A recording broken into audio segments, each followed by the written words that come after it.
Hello दोस्तों, मेरा नाम रोहित और स्वागत है आपका अपने यूट्यूब चैनल बिजनेस सेंटर में। आज की इस वीडियो में बताने वाला हूँ बीबीयू तो फिर बीबीएमक्यू दोनों यूनिवर्सिटी का है। सेमेस्टर 4 पॉलिटिकल साइंस स्कोर 8 का इंपॉर्टेंट क्वेश्चन। इसके बाद में मैं एक और क्वेश्चन दूंगा आज ही रात को, ठीक है। जिसका भी बीबीएमक्यू का कल एग्जाम है आप लोग जरूर देखें। अगर पीडीएफ लेना चाहते हैं तो इसके लिए आपको 50 रुपीज़ मेरा मोबाइल पे सेंड करना पड़ेगा, फ़ोन पे या गूगल पे। आपको पीडीएफ ग्रुप में ज्वाइन कर दिया जाएगा। सेमेस्टर 4 से लेकर के 6 तक का सारा अपडेट आपको मिलता रहेगा। सारे पीडीएफ आपको बिना कहे भेज दिया जाएगा, ठीक है। चलते हैं नेक्स्ट क्वेश्चन की ओर देखते हैं। राष्ट्रीय हित क्या है तथा इसके विभिन्न तत्वों का वर्णन करना है तथा प्रकार। कुछ भी आएगा राष्ट्रीय हित से आपको यही आंसर डालना, सब कुछ, ठीक है। अगर क्वेश्चन चेंज करेगा तो आपको घबराने की जरूरत नहीं है। तो इसमें हम राष्ट्रीय हित के बारे में देखेंगे, इसके परिभाषा को भी देखेंगे, इसके प्रकार को भी देखेंगे, इसका तत्वों को भी देखेंगे, ठीक है। तो वीडियो को आपको लगातार देखते रहना। चलते हैं नेक्स्ट। देखो राष्ट्रीय हित क्या है, तो इससे पहले मैं आपको समझा देना चाहता हूँ कि राष्ट्रीय हित होता क्या है। देखो हम अपने घर में रहते हैं, हम हमेशा चाहते हैं कि मेरा देश, हमारा घर का क्या हो, विकास हो, हमारे घर में लड़ाई झगड़ा नहीं हो। और अगर बाई चांस किसी से हो भी जाए ना तो हमें साथ कौन देगा, हमारा अगल बगल का साथ देता है कि कहीं दूर का देता है, नहीं, अगल बगल का साथ देता है ना। तो हम अगल बगल वालों के साथ अच्छा संबंध बना करके रखेंगे, तभी ना हमें वो लड़ाई झगड़ा में बचाने के लिए आएंगे। या तो हमारे घर चोर घुसेंगे तो वो बचाएंगे आकर के। हमारे घर में कोई भी पार्टी चलेगा, अभी किसी भी तरीक़े से कोई भी काम होगा, पूजा होगा, कुछ भी होगा, तो वहाँ पे लोगों को ज़रूरत पड़ता है कि नहीं पड़ता है। तो वैसा सिचुएशन में कौन लोग काम देगा आपको, घर के अगल बगल वाले लोग। अब अगल बगल वाले लोग कैसे काम देंगे, उसके साथ आपको अच्छा संबंध बनाना पड़ेगा, तभी ना। तो कहीं ना कहीं आपके हित को पूरा करने के लिए, आपको अपना हित पूरा करने के लिए दूसरे के साथ अच्छा संबंध बनाना पड़ेगा। अगर आप दूसरे के साथ अच्छा संबंध नहीं बनाते हैं तो आपको जब आदमी का ज़रूरत पड़ेगा, लोगों का ज़रूरत पड़ेगा, पूजा पाठ का ज़रूरत पड़ेगा, अधिक संख्या में लोगों का ज़रूरत पड़ेगा, उस टाइम आपका हित पूरा नहीं हो पाएगा। आपका जो आवश्यकता है, आपका जो लाभ है वो नहीं मिल पाएगा, क्योंकि आपके पास आपने हित के लिए किसी से दोस्त रखा ही नहीं, किसी से संबंध रखा ही नहीं, दोस्ती रखा ही नहीं, ठीक है। तो राष्ट्रीय हित का मतलब होता है कि एक देश दूसरे देश से क्या करते हैं, संबंध रखते हैं, अच्छा संबंध रखते हैं। किस लिए, अपना राष्ट्रीय हित के लिए। जैसे भारत जो है वो अमेरिका से संबंध करेगा, किस लिए भारत करेगा, क्या शौक बात हो, नहीं, ताकि हमें कभी किसी सिचुएशन में ज़रूरत पड़ जाए उसका, तो हम अपने विकास के लिए, अपने बचाव के लिए, अपने शांति के लिए, अपना विकास के लिए, अपना डर को दूर करने के लिए हम लोग किसी से ना किसी से क्या करते हैं, सहायता लेते हैं, संबंध बनाते हैं। क्यों, ताकि हमारा राष्ट्र का, हमारा देश का हित पूरा हो सके। हित मतलब हो गया हमारा देश का लाभ हो सके। अपना कैसे बोलते हैं, क्या अपना सिर्फ पूर्ति हो रहा है, जैसे बोलते हैं ना कि कोई भी व्यक्ति नहीं होता, जैसे बोलते हैं कि वो सिर्फ अपना देखता है, अपना लाभ देखता है, वैसे ही कोई भी देश का हित होता है, एक अपना हित है ना। तो राष्ट्रीय हित उसी को बोलते हैं देश का हित। तो देश का हित किस में छुपा रहता है, तो विदेश नीति में। विदेश नीति क्या होता है कि एक देश का जो दूसरे देश के साथ जो नियम कानून बनता है ना, उसी को बोलते हैं विदेश नीति, ठीक है। तो वो जो नीतियाँ होती है ना, वो राष्ट्रीय हित से ही संबंधित होती है, क्योंकि हमें देखो, हमें राष्ट्रीय हित है, हमें क्या चीज़ नियम कानून की ज़रूरत है, हमें कौन सा देश की आवश्यकता है, हमें किसके साथ बातें करना है, कैसा नियम कानून है, कौन सा देशों के साथ संबंध बनाना है, ये सब चीज़ें किस पर निर्भर करता है, विदेश नीति। यानी विदेश, जो देश हमारे देश से बाहर के देश हैं, उनके साथ किसके साथ कैसा संबंध करना है ना। तो विदेश नीति राष्ट्रीय हित से गहरा संबंध रखते हैं। चलते हैं नेक्स्ट, आगे बढ़ते हैं। राष्ट्रीय हित का मतलब होता है देश का हित, है ना। देश का हित से राष्ट्रीय हित मतलब क्या, देश का हित। अब देश अपने हित के लिए किसी से भी मदद के लिए, भविष्य में काम देने के लिए दोस्ती कर सकता है, और राष्ट्रीय हित के आधार पर ही विदेश नीति का निर्धारण किया जाता है। विदेश नीति मतलब समझ रहे ना, जैसे भारत अमेरिका से क्या कर लिया, कुछ नियम कानून का, कुछ नीतियां अपनाया, जो भारत और अमेरिका दोनों ने मिलकर कुछ नीति अपना रहा है, ठीक है। तो ये कहीं ना कहीं जो विदेश नीतियां ना इसलिए अपनाया जा रहा है क्योंकि राष्ट्रीय हित के लिए भारत चाहता है कि हमारा देश का हित हो, इसके लिए वो गया है अमेरिका के पास और उसके साथ कुछ नीति अपना रहा है, ठीक है। तो विदेश नीति का निर्धारण किया जाता है। राष्ट्रीय हित एक वह स्थिति है जिसे एक राष्ट्र अपने सुरक्षा के लिए, एक राष्ट्र अपनी कुशलता के लिए आवश्यक समझता है ना। मान लो भारत का एग्जाम्पल ले लो, तो ये राष्ट्रीय हित भारत में मतलब जो यूज किया जाएगा, क्यों किया जाएगा, ताकि वो अपने सुरक्षा के लिए, कुशलता के लिए, ताकि आगे कोई दिक्कत ना हो, हम किसी से सहारा ले लेंगे, है ना। तो राष्ट्रीय हित वह स्थिति होती है ना जिसे किसी एक राष्ट्र अपने सुरक्षा के लिए, अपनी कुशलता के लिए, अपने विकास के लिए आवश्यक समझता है। हर एक देश राष्ट्रीय हित को आवश्यक समझता है। क्यों, क्योंकि किसी से मिलजुल के रहेंगे तभी ना हमारा आवश्यकता को पूरा होगा, हमारा हित पूरा होगा। अकेले रहेंगे तो हमारा हित कभी पूरा नहीं हो पाएगा, है ना। चलते नेक्स्ट, राष्ट्रीय हित की अवधारणा। ये सब राष्ट्रीय हित के बारे में है, ठीक है। राष्ट्रीय हित की अवधारणा जो है ना, एक अस्पष्ट धारणा है। अस्पष्ट मतलब क्या, इसका अवधारणा अभी तक स्पष्ट नहीं हो पाया है कि राष्ट्रीय हित होता क्या, इसका करेक्ट जो डिफिनेशन है ना अभी तक नहीं आ पाया है। तो राष्ट्रीय हित की अवधारणा एक अस्पष्ट धारणा है, क्योंकि प्रत्येक राष्ट्र के राष्ट्रीय हित अलग अलग होते हैं। अब क्या सभी देश का राष्ट्रीय हित एक ही हो सकता है? क्या सभी देश का जो हित होता है वो एक ही होता है? क्या सभी चीज़ का डिमांड एक ही होता है? जो हमारा ख्वाहिश है, जो हमें शौक है, क्या दूसरों को वही ख्वाहिश और शौक होगा? नहीं। तो इसी प्रकार से हर एक देश का जो अपना हित होता है वो सब अलग अलग होते हैं। इनका निर्धारण भी भौगोलिक तथा ऐतिहासिक आवश्यकताओं के आधार पर होता है। हो सकता है किसी देश का भौगोलिक अलग हो, वहाँ का प्राकृतिक अलग हो, वहाँ का बोलचाल संस्कृति अलग हो, तो हो सकता है वहाँ का राष्ट्रीय हित अलग हो, कहीं दूसरे जगह का राष्ट्रीय हित अलग हो, है ना। तो ये सब चीज़ें भौगोलिक पर डिपेंड पड़ता है कि हर जगह अलग अलग राष्ट्रीय हित पाया जा सकता है। नेक्स्ट पॉइंट है राष्ट्रीय हित अंतर्राष्ट्रीय राजनीति के अध्ययन की महत्वपूर्ण धारणाओं में से एक है ना। जो राष्ट्रीय हित होता है वो अंतर्राष्ट्रीय राजनीति के अध्ययन की महत्वपूर्ण धारणाओं में से एक है। अब देखो, अंतर्राष्ट्रीय राजनीति मतलब क्या? एक देश से दूसरे देश के बीच, है ना। तो इसके अध्ययन में राष्ट्रीय हित महत्वपूर्ण भूमिका क्या करते हैं? अदा करते हैं, क्योंकि राष्ट्रीय हित के अंतर्गत हम क्या करते हैं? अंतर्राष्ट्रीय राजनीति में ही अपना बात विचार रखते हैं, यानी एक देश से दूसरे देश में अपना विचार रखते हैं। नेक्स्ट है, ये हमारा यहाँ तक खत्म हो गया। अब चलते हैं इसका परिभाषा की ओर। तो अलग अलग विद्वानों ने, अलग अलग लोगों ने राष्ट्रीय हित का अलग अलग परिभाषाएं भी दिया है। तो कौन कौन से ये सब लोग हैं, चलिए देखते हैं। एक है झारो, ठीक है। तो झारो के अनुसार से झारो ने क्या कहा राष्ट्रीय हित के बारे में?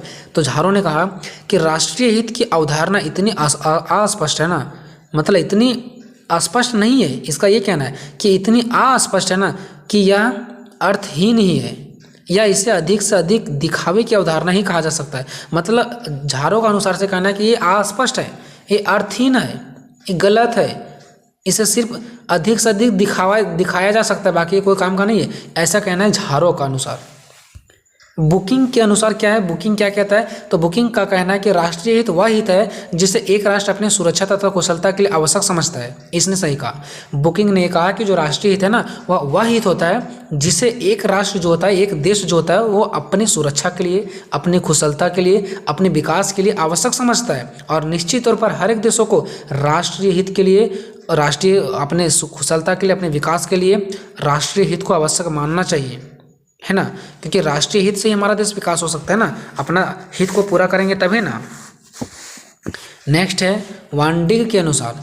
वान डिग के अनुसार तो राष्ट्रीय हित की परिभाषा एक ऐसी चीज़ के रूप में की जा सकती है जिसकी रक्षा राज्य एक दूसरे के मुकाबले में करना चाहते हैं। देखो यहाँ पे क्या होता है, राष्ट्रीय हित के अंतर्गत क्या होता है, एक राष्ट्र दूसरे राष्ट्र के मुकाबले में क्या करते हैं? मुकाबले करना चाहते हैं और रक्षा करते हैं। ये उसकी रक्षा करेंगे, वो उसकी रक्षा करते हैं ना। तो कहीं ना कहीं एक ऐसी चीज़ के रूप में की जाती है जिसकी रक्षा राज्य मतलब होता है देश एक दूसरे के मुकाबले में करना चाहते हैं, यानी कि ये रक्षा उसके और वो रक्षा इसके करना चाहते हैं।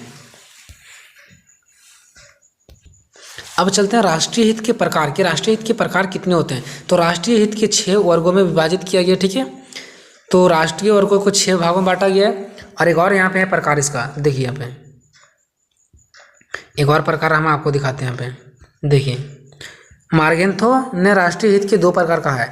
तो मार्गेंथो जो एक विद्वान थे, इसने कहा राष्ट्रीय हित का 2 प्रकार है, जबकि यहाँ पे ये 6 प्रकार है। तो ये दोनों अलग अलग है। ये मत समझना कि जब 6 प्रकार है तो फिर 2 प्रकार कहाँ से आ गया। तो ये कोई दूसरा विद्वान ने कहा था कि इसका 6 प्रकार है, और मार्गेंथो ने कहा 2 प्रकार है, तो दोनों के बारे में पढ़ेंगे। तो राष्ट्रीय हित के प्रकार इसने बताया 6 प्रकार है। प्रथम कोटि के हित, गौण हित, अस्थायी हित, परिवर्तनशील हित, सामान्य हित और विशिष्ट हित। ये 6 इसका हित है। ये आपको याद रखना पड़ेगा। इसका प्रकार पूछ सकता है तो आपके पास कोई ऑप्शन नहीं बचेगा, ये आपको याद रखना पड़ता है, ठीक है। चलते हैं प्रथम कोटि के हित।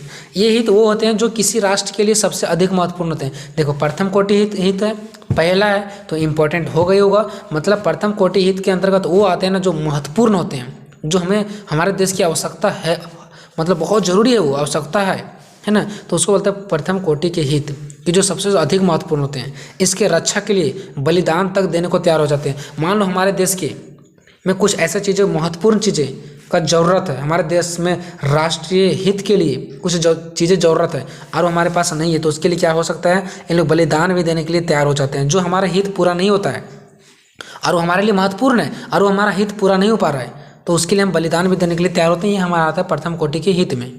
दूसरा गौण हित, ये वो होते हैं जो प्रारंभिक हितों से कम महत्वपूर्ण होते हैं, पर राष्ट्र के लिए तो बहुत महत्वपूर्ण होते हैं। थोड़ा कम है तो इससे क्या हुआ, लेकिन राष्ट्र के लिए, हर एक देश के लिए महत्वपूर्ण है ना। तो जो गौण हित होता है ना, वो प्रारंभिक हितों से कम महत्वपूर्ण होते हैं, फिर भी इसका महत्वपूर्ण होता है। तीसरा अस्थाई हित मतलब होता है परिवर्तन जो नहीं होता है, ठीक है ना।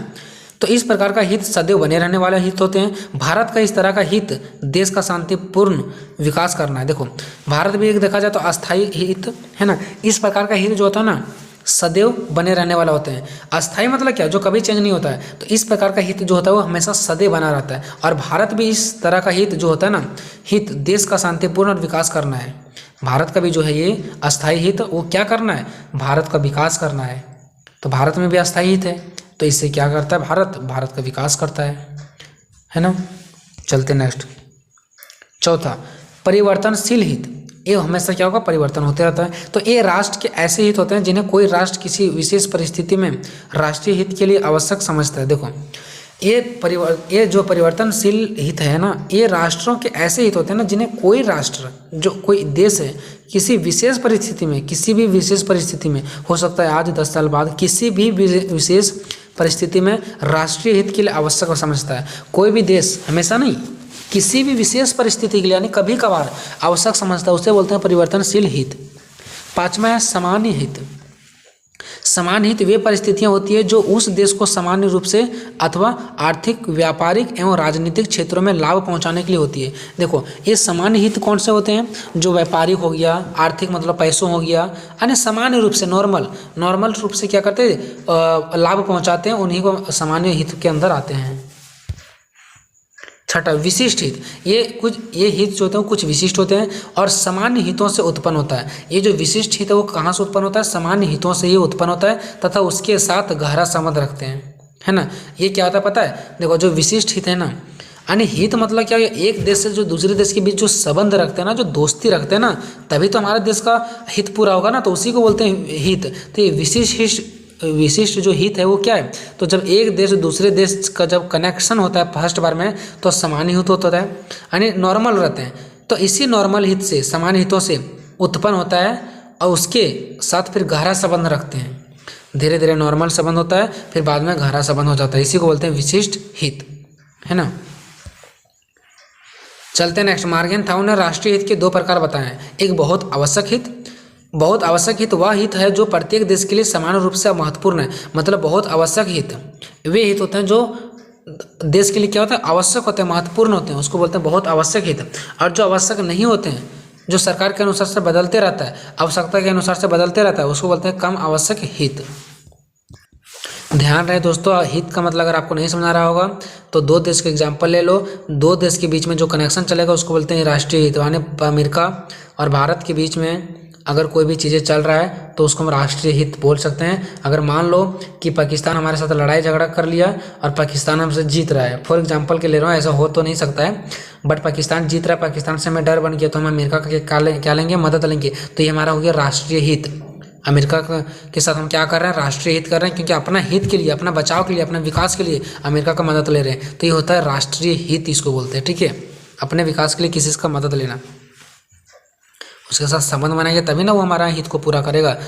चलो नेक्स्ट चलते हैं। राष्ट्रीय हित के निर्धारक तत्व। इसका तत्व कौन सा है, इसका निम्नलिखित तत्व है। पहला है शक्ति। तो देखो मान लो कि देखो राष्ट्रीय हित, हमारा देश का हित पूरा कब होगा, जब हमारा देश शक्तिशाली रहेगा। अब शक्तिशाली नहीं रहेगा तो कोई भी आकर के इसे उड़ा करके चल जाएगा, तो हमारे देश का फिर जो हित है वो कहाँ पूरा हुआ, नहीं पूरा हुआ। तो किसी भी देश के लिए अपने हित का सुरक्षा करने के लिए अथवा अपने उद्देश्यों को पूर्ति करने के लिए शक्तिशाली होना जरूरी है। अगर कोई देश चाहता है कि अपना देश का हित को पूरा करें, अपने देश के लोगों के हितों को पूरा करें, देश के हित को पूरा करें, तो उससे शक्तिशाली होना बहुत जरूरी है। ये इसका तत्व। दूसरा शांति। देश जितना ही, देखो यहाँ पे लिखे नहीं बट आपको लिखना है, देश जितना ही शांति रहेगा उतना ही वो ताकतवर होगा, ठीक है, और उतना ही वो अपने देश का राष्ट्रीय हितों का, अपने हितों का पूरा कर पाएगा। वो जितना ही शांति रहेगा अंदर रूप से उतना ही मजबूत रहेगा वो। अब मान लो कि देश के अंदर ही बहुत सारा लड़ाई झगड़ा चलते रहेगा, वो शांत है ही नहीं हमारा देश, तो वो दूसरों से नहीं जीत पाएगा और हमारा राष्ट्र का हित पूरा नहीं हो पाएगा। सो किसी भी राष्ट्र को हित को पूरा करने के लिए वो देश के अंदर बिल्कुल शांति होना चाहिए, लोगों का एकता होना चाहिए, झगड़े नहीं होना चाहिए। तीसरा सांस्कृतिक एकता की रक्षा।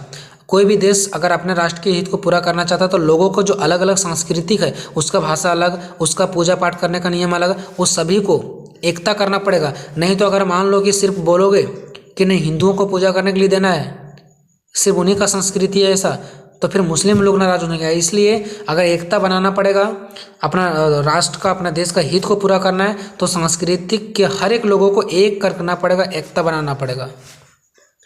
चौथा, आर्थिक समृद्धि। आर्थिक मीन्स होता है पैसों, और पैसों की भी समृद्धि करना पड़ेगा। अगर अपने ताकतवर बनना है, अपने राष्ट्र के हित को पूरा करना है, अंदरूनी से ताकतवर बनना है, तो उसके लिए आर्थिक समृद्धि होना बहुत जरूरी है, आर्थिक का बढ़ावा होना बहुत जरूरी है। ठीक है दोस्तों, ये वीडियो आपको कैसा लगा कमेंट बॉक्स में जरूर बताना। मिलेंगे नेक्स्ट वीडियो में, तब तक जय हिंद जय भारत। एक वीडियो रात को और भी आएगा। ठीक है दोस्तों।